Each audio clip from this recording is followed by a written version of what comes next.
muito boa tarde. Hoje é segunda-feira, bem-vindos ao nosso programa. E na sexta-feira foi o dia do leite. Vocês viram que nós falamos de todas as vantagens que o leite faz na nossa vida, no nosso organismo. Agora hoje o assunto é um pouquinho diferente. Hoje nós vamos falar das restrições das pessoas alérgicas ao leite ou a qualquer outro alimento. Nós conversamos com uma nutricionista sobre esse assunto e ainda vamos passar uma receita para você que de repente tem alergia a leite ou a farinha. Vocês vão ter opções de como substituir esses alimentos e ainda ter uma receita maravilhosa de um bolo super fofo e super gostoso também. Tudo isso vai ser nesta segunda-feira, então eu espero vocês logo após o intervalo.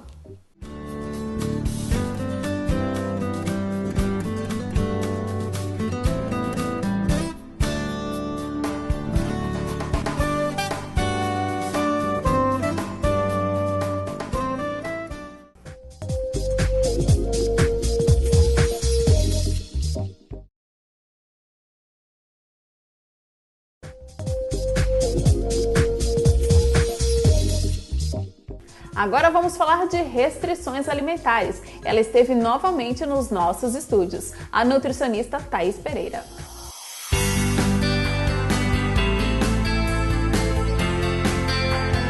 Ela disse que voltava e conforme prometido, ela voltou. Nós estamos novamente aqui nos nossos estúdios com a nutricionista Thaís Pereira. Tudo bem, Thaís? Tudo bem.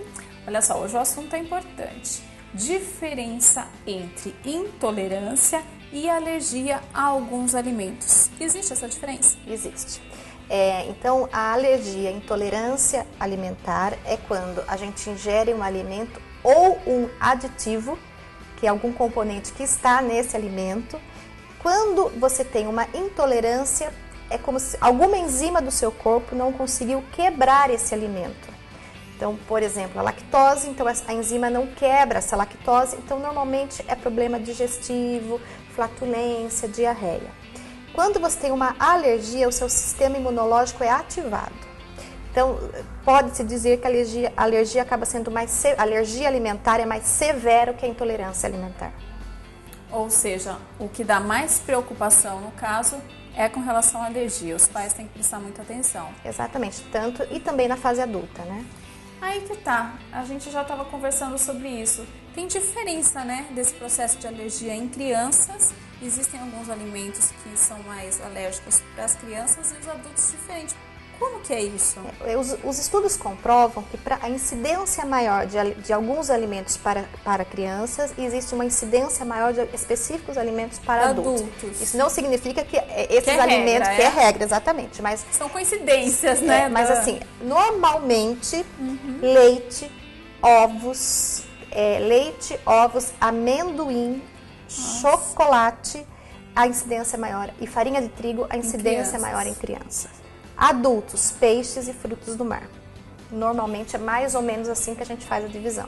E como que os pais devem agir no caso dessa alergia? Como que eu descubro? Aonde eu tenho que observar e prestar atenção? Ou em relação à intolerância também. Como que o pai deve proceder? Leva a criança ao médico? Como que faz?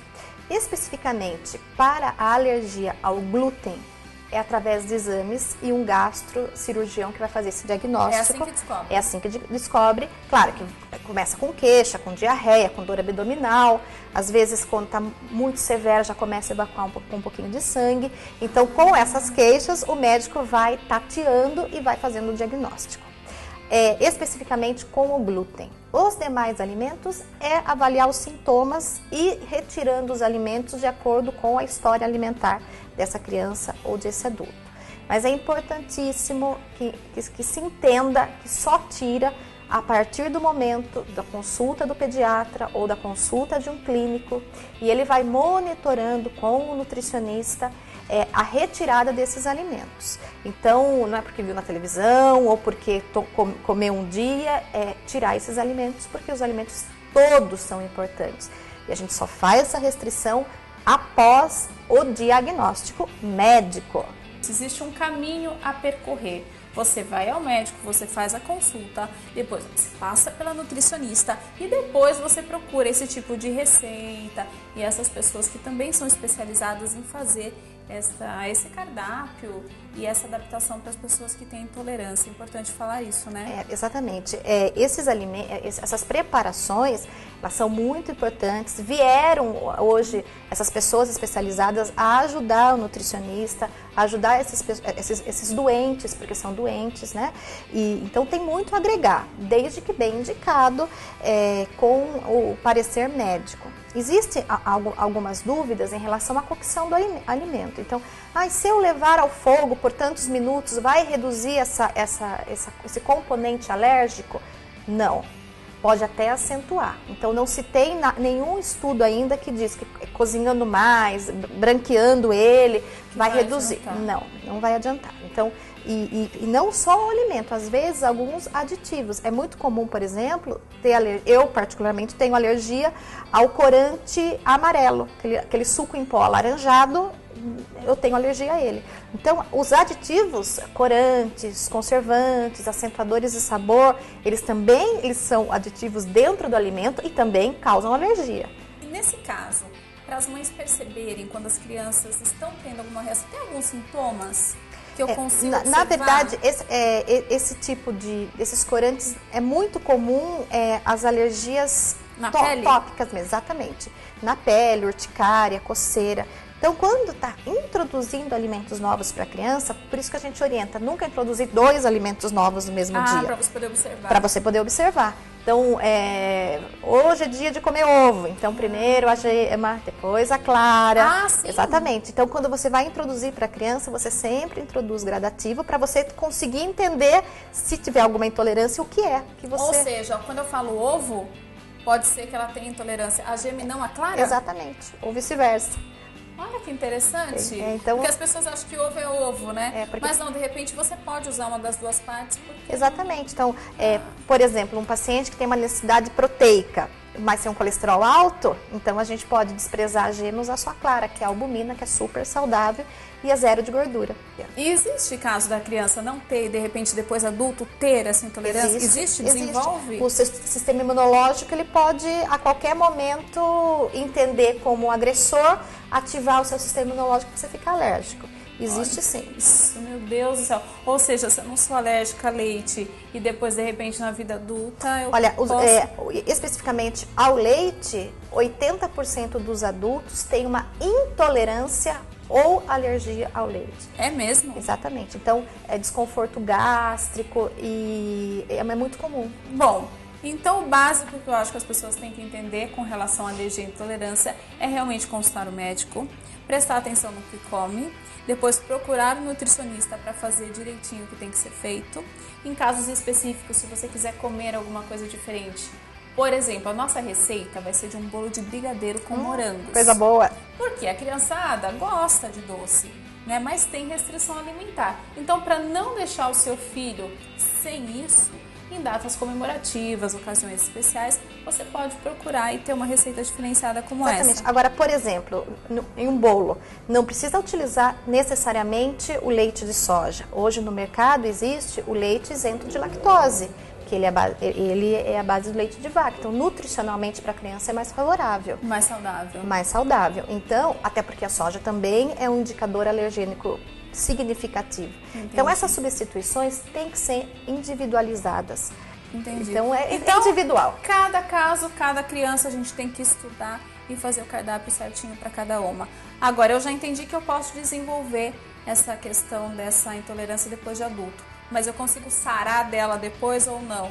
Tipo, eu nasci com ela e depois eu deixo de ter. Isso acontece? Isso acontece também. Também. Você nasce com uma intolerância e ao longo da vida você vai criando imunidade e conseguindo digerir esse alimento na fase adulta. Com alergia acontece a mesma coisa? Com alergia acontece a mesma coisa. Então, por isso que tem que reintroduzir, tentar, experimentar. Então não é um diagnóstico fechado. Ou seja, a vida inteira eu tenho que prestar atenção, então. A vida inteira. Não é porque eu não tive que eu não vou ter, e não é porque eu nasci assim que eu vou ter sempre. É isso? Exatamente, resumindo? exatamente. Olha que maravilha. A questão é prestar atenção. A luz no final do túnel. Não é verdade? Mas é bom, porque existe o tratamento e existe uma forma de se viver bem com isso, né? Sim, disciplina. Disciplina. Disciplina. Como tudo com relação ao assunto nutricionista, é sempre a disciplina. Exatamente. E a prevenção acima de tudo. Exatamente. Muito obrigada, Thaís. Obrigada Novamente pelo convite. você volta, se Deus para quiser, falar de refluxo. Isso, só chamar. Então, tá bom. Qualquer dúvida, entra lá no nosso site, todatarde.com.br. Beijo pra você e pra você também, Obrigada. novamente. Agora é só seguir as dicas e tomar muito cuidado na hora de se alimentar. Bom, nós estamos indo para o intervalo. Na volta vocês vão conhecer essa chefe, Bárbara Correia, que ela faz substituições na hora de fazer receitas e fica deliciosa do mesmo jeito. Logo após o intervalo vocês vão conhecê-la.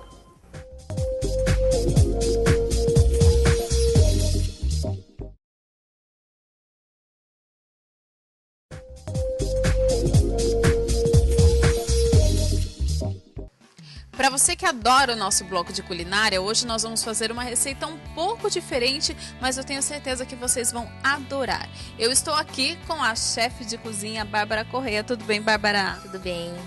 Olha só, achei incrível porque a sua especialidade é um pouquinho diferente. Conta pra gente o que você faz. Eu me especializei em alimentos especiais, tudo sem glúten, sem lactose, para as pessoas que têm restrições alimentares. Olha só que bárbaro, por isso que eu falei que a nossa receita é diferente. Por exemplo, hoje nós vamos ensinar a fazer este bolo.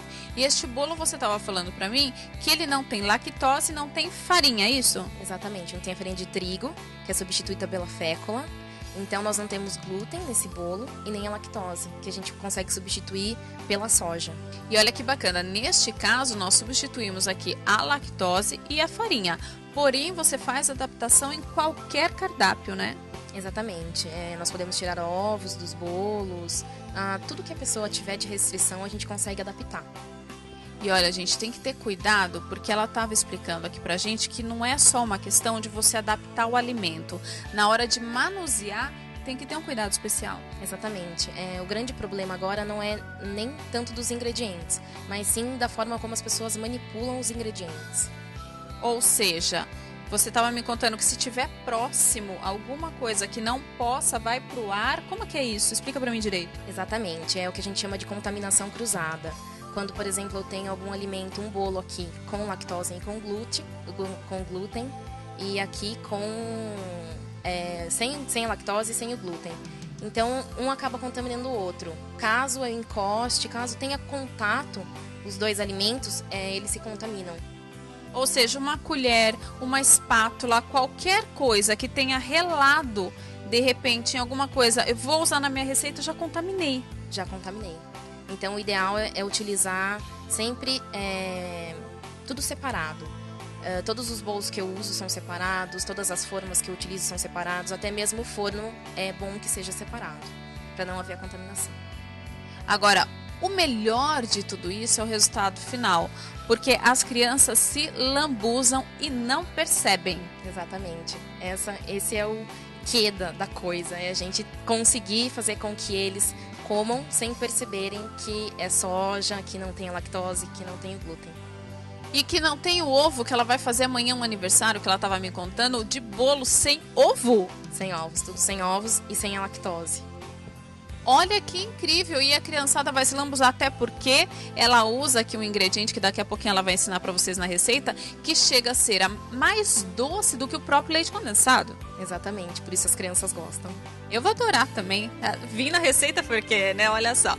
Bom, vou deixar você trabalhar. A gente vai chamar um intervalinho rápido agora e na volta vocês vão aprender a fazer este bolo maravilhoso que está substituindo a farinha e a lactose, ok? Ok. Deixo em suas mãos. Obrigada. Logo após o intervalo.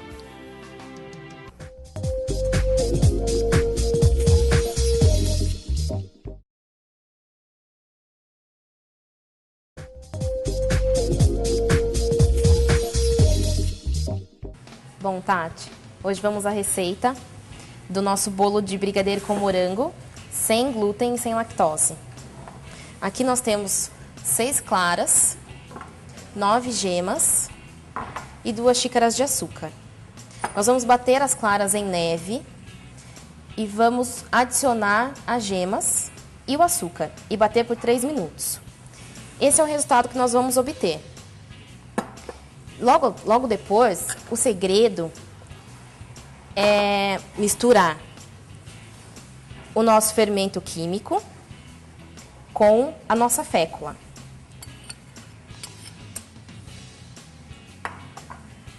Lembrando que todos os ingredientes devem ser peneirados.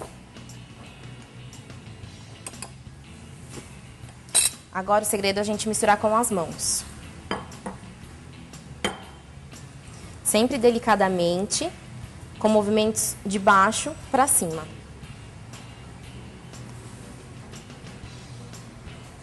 Bom, gente, depois de todos os ingredientes bem misturados, nossa massa vai para a assadeira.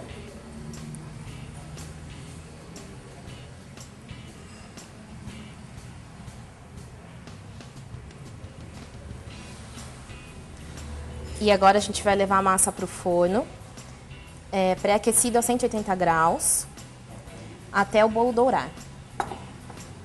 Bom, nosso bolo já está pronto, foi assado por aproximadamente 25 a 30 minutos, em forno pré-aquecido a 180 graus. Agora nós vamos desenformá-lo.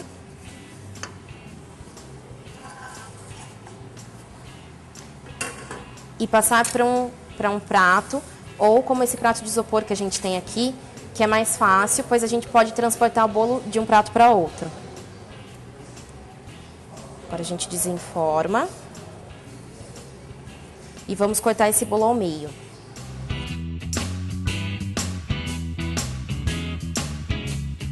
Vamos retirar a parte de cima. E reservá-la.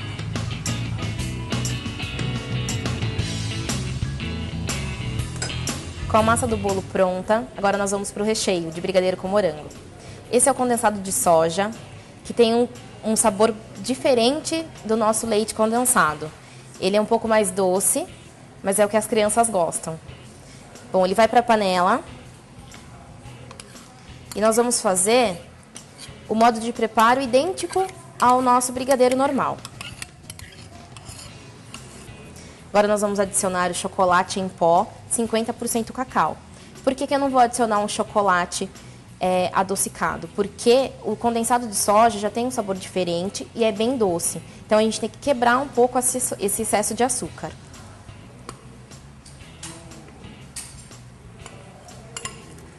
Agora nós vamos levá-lo ao fogo até desgrudar do fundo da panela. Nós precisamos incorporar todo o cacau no condensado de soja para depois ligarmos o fogo. Depois de tudo bem misturado, nós ligamos o fogo e deixamos cozinhar por aproximadamente 5 minutos. Após os 5 minutos, nós vamos reservá-lo e deixar com que esfrie, para que daí a gente possa misturar o nosso morango. É muito importante que todos os utensílios utilizados na hora de fazer essa receita sejam diferentes do que a gente utiliza em casa para fazer receitas que incluem ingredientes com glúten, como farinha de trigo e lactose. Bom, com o nosso brigadeiro pronto, nós vamos retirá-lo do fogo e reservar. Depois da cocção, nosso brigadeiro vai ter essa consistência. Nós precisamos deixar esfriar para agora a gente poder misturar os morangos já picados.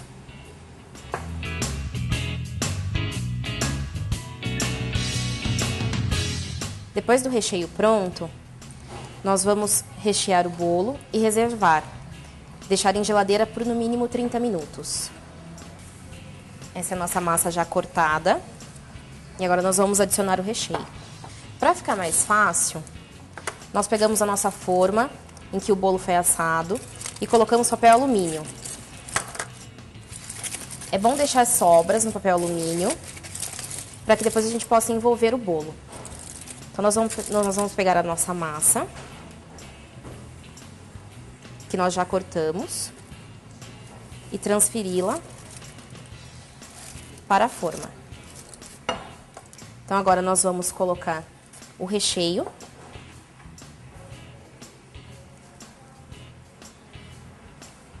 Lembrando sempre que a massa é muito leve, então nós não podemos exagerar muito no recheio, pois a massa não aguentaria tanto recheio.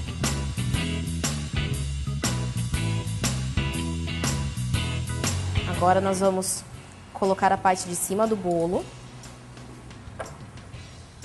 que nós reservamos, com muito cuidado.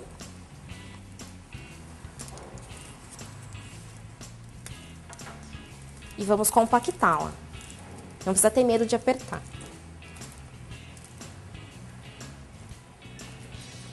Agora nós vamos fechar com as sobras do papel alumínio.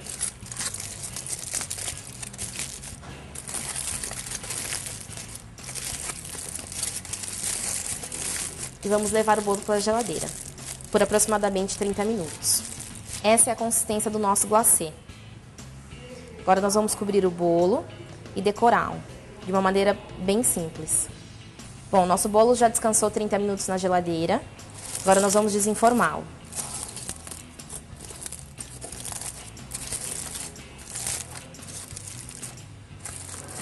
Com prato de isopor.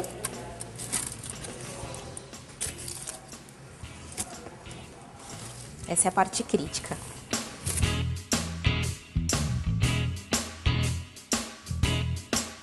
Esse é o segredo pelo qual nós não molhamos o bolo, porque ele é muito fofo, então só com a água que sai do morango, o bolo já fica bem molhadinho, bem fofinho. Bom, agora nós vamos cobrir o nosso bolo.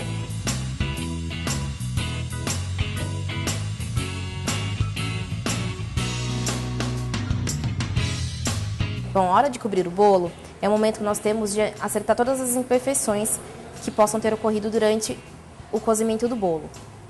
Agora, para a decoração, para ser mais fácil, não ter aqueles bicos e todo um trabalho para confeitar, nós vamos fazer um efeito com o garfo.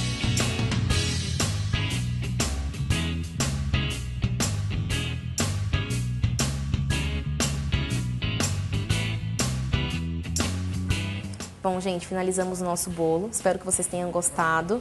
Qualquer dúvida, a receita do bolo e outras dicas estão no site do programa ou no meu Facebook, Bárbara Corrêa. Até mais!